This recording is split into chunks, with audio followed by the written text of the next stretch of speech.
ಕುಬೇರ ಒಬ್ಬ ಪ್ರಖ್ಯಾತ ದೇವರು. ಇಡೀ ವಿಶ್ವದಲ್ಲಿ ಅವನೇ ಶ್ರೀಮಂತ.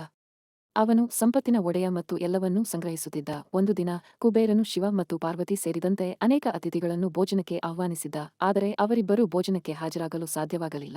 ಆದ್ದರಿಂದ ಅವರು ಗಣೇಶನನ್ನು ತಮ್ಮ ಪ್ರತಿನಿಧಿಯಾಗಿ ಕಳುಹಿಸಿದರು.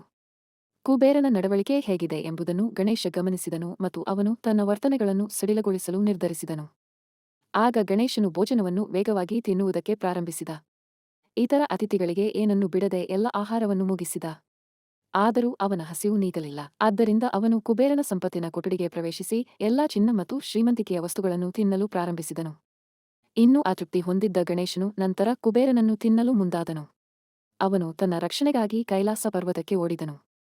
ಗಣೇಶನು ಹೀಗೆ ಮಾಡಿರುವ ಹಿಂದಿನ ಕಾರಣವನ್ನು ನೋಡಿದ ಶಿವ ಗಣೇಶನಿಗೆ ಧಾನ್ಯಗಳನ್ನು ಅರ್ಪಿಸಿದನು. ಕುಬೇರನು ದುರಾಸೆಯಿಂದ ಸಂಪತ್ತನ್ನು ಸಂಗ್ರಹಿಸದಿರಲು ಕಲಿತನು ಮತ್ತು ಅದನ್ನು ಎಲ್ಲರಿಗೂ ಹಂಚಿಕೊಳ್ಳಲು ಒಪ್ಪಿದನು.